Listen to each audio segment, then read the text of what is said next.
If you pipe noise into your system, don't be surprised when your decisions sound like static. Frequency hygiene is the unglamorous craft of keeping the channel clear. The inputs, the environments, and the relationships that set your baseline before a single choice is made. It's the difference between a life that feels rigged and a life that feels responsive. When the signal is strong, the next line writes itself, and even friction arrives as a clean invitation. When the signal is muddy, tiny problems swell, confidence frays, and we reach for relief instead of movement. Today is about the art of a quieter, truer channel. Less noise, more you. So far, we've built a spine. We learn to see the loop, to shift the observer, to regulate and rewire, and to rewrite the story. Episode 5 stands guard over all of that. Its job isn't to dazzle, it's to protect. Frequency hygiene keeps the identity you name from being drowned out by a loud day. Think of it like a mixing board with 3 master dials you can actually control. Inputs, what reaches your nervous system. Environment, what your body reads from the room. And relationships, whose energy you share and how. Turn those dials with intention and everything we've built so far stays audible. Your state is not only internal, it is contagious. A screen full of sirens will borrow your chemistry and spend it by noon. A room tuned like an instrument returns that chemistry to you, tuned as well. People do the same. Some amplify your courage, others, without malice, scatter your focus. Picture your day as a signal path. Source arrow, amplifier, arrow room. If the source is distorted, the best amplifier only makes distortion louder. If the source is clear, but the room echoes, the message smears. If the source and room are right, but the crowd is shouting, you still can't hear yourself think. Frequency hygiene designs the whole path for coherence. It isn't hiding from the world. It's choosing what has custody of your nervous system. It's noticing how quickly unfiltered inputs colonize your attention, how subtly a cluttered desk tilts you off axis, how predictably certain conversations collapse your posture. Most people try to outthink a hijacked nervous system. The wiser move is simpler. Reduce friction upstream and let clarity guide without strain. With that map in mind, let's touch the mixing board, one dial at a time, so you can hear the continuity as we go. We'll steady the inputs first. Then, while that steadiness holds, we'll widen the frame to the room your body is reading. Finally, we'll zoom out to the rings of people around you, because the cleanest song can still be lost in a shouting crowd. Before we move a lamp or talk about boundaries, we start at the source. What's coming in? There is a felt difference between information and inflammation. Information steadies your hand. Inflammation steals it. The modern attention economy manufactures urgency on an industrial scale. Outrage is a product line. Outrage, however righteous, is metabolically expensive. Drink it at breakfast and you'll notice your breath shorten, your shoulders climb, your sentences rush. By lunch, the project you care about hasn't changed, but your baseline has. And now the project feels hostile. Orientation first, update second. That sequence is the quiet revolution. The question, what matters most today, is a filter no algorithm will hand you. From that stance, fewer inputs become plenty. Deeper sources replace the drip. Slower updates move you faster because you stop reorienting every 20 minutes. Novelty bribes you with the illusion of importance while taxing your capacity. Curiosity pays you back with patience. Choose curiosity and you trade cortisol for wonder. Your chest opens. Your voice returns to its natural speed. You can care about the world without surrendering custody of your chemistry to it. As that first dial settles, notice what happens. The day stops jerking the steering wheel. You don't need 8 feeds shouting the same storm. One considered source is enough. A long-form piece gives you ballast. A real question carries you farther than 100 hot takes. With input steadied, we don't force focus, we free it. And that sets us up naturally for the second dial. Because once the source is cleaner, the room becomes the next amplifier in the chain. You've quieted the stream at the source. Now the signal flows into a space. If inputs decide what enters, environment decides how your body receives it. Keep the music metaphor. The track is clean. Don't play it in a cavern. Let's tune the room so it whispers begin. A room is never neutral. It is a script your animal body reads all day. The script can be noisy, stacks auditioning for attention, cables that feel like thoughts you haven't sorted, overhead glare that scolds. Or the script can be quiet, a surface that says start, a lamp that says wake, a chair that says stay, a little note that says shoulders down. Intentionality beats square footage. I want my desk to behave like a runway, not a garage. Runways are long, clean, and obvious about their purpose. Garages collect half-finished projects and stale air.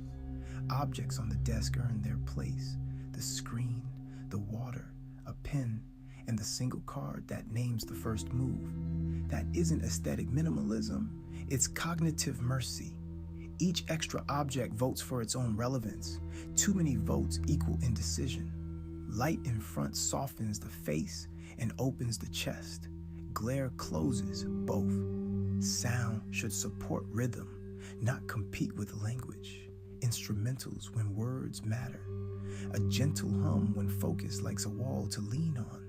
Silence when you're thinking in shapes. A familiar scent used only for work becomes a tiny Pavlovian invitation to land. Posture belongs to the room too. Screens up so the head doesn't collapse. Feet planted so the legs remember they exist. A chair that lets the diaphragm travel. Not to chase perfection, but because a tall spine tells the nervous system, no threat here. From that instruction, decisions become less combative. The next line becomes a path, not a cliff. Now that the track is clean and the room is tuned, there's one dial left that can still drown the music, the human mix. Even the best signal in the best space can disappear in the wrong crowd. Let's widen once more, from furniture to people.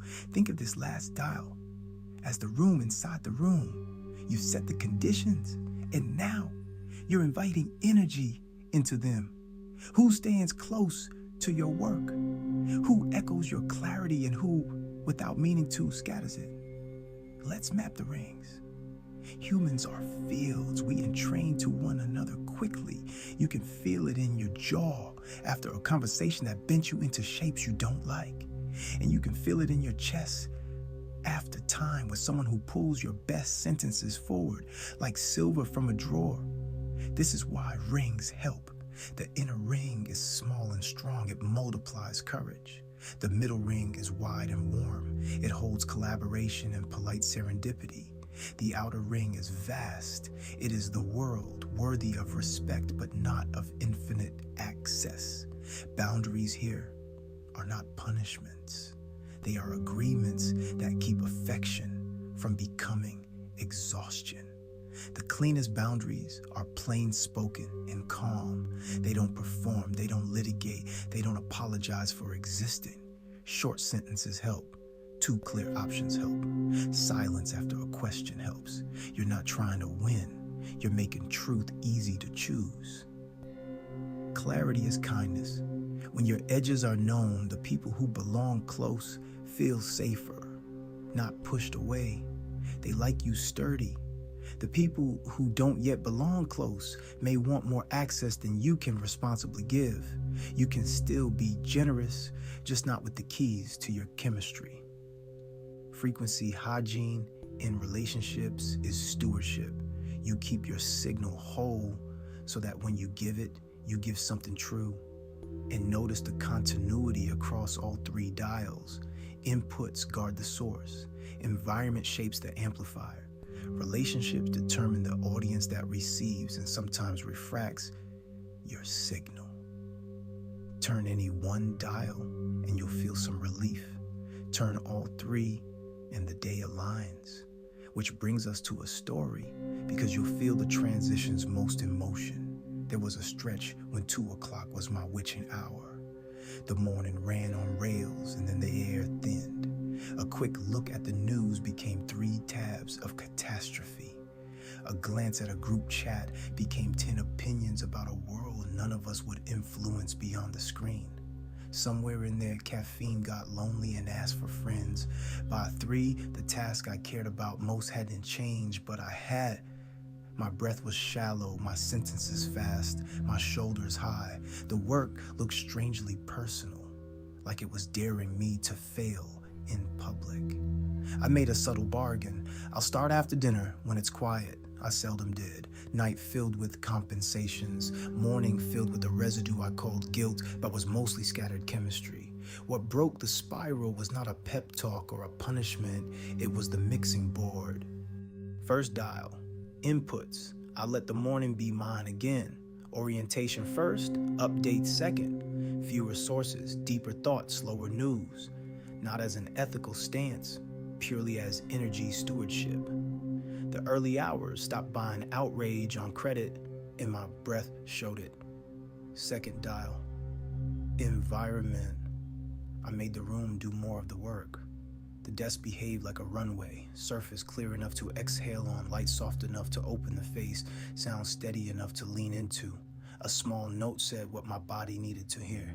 Begin. At 2, instead of bargaining with myself, I stood, sighed twice like a person who remembered lungs, lifted the sternum as if a string held it, and let the first sentence be clumsy. Not smart. Present. Third dial. Relationships. I moved one conversation to the outer ring, not in anger but in honesty. I drew 2 people closer.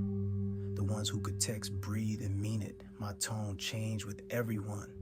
Fewer paragraphs, cleaner edges, 2 choices where possible. Adults choose. So did I. Nothing cinematic happened. No symphony swelled. The miracle wore boredom's clothing. But the needle moved. I finished something without grinding my teeth. Then another. Within a week, the nervous system began showing up for the routine like a well-trained friend, hands reaching for the headphones at almost the same minute, eyes finding the note, spine remembering tall. The afternoon stopped being a sinkhole and became a hinge. The day turned there quietly toward done. That is frequency hygiene at work. Not a moral victory, an engineering choice. A channel clean so the identity I named in earlier episodes could actually be heard when it mattered. With the signal protected, the smallest moves begin to compound. The identity you named has room to breathe. The body you regulate has room to lead. The story you rewrote isn't contradicted every 10 minutes. From here, progress doesn't need spectacle. It needs steps sized so small they can't fail, stacked patiently until momentum tilts the floor in your favor. That's where we go next, from a clear channel to micro alignment, where tiny, precise acts gather themselves into a tide. Less noise, more signal, more you.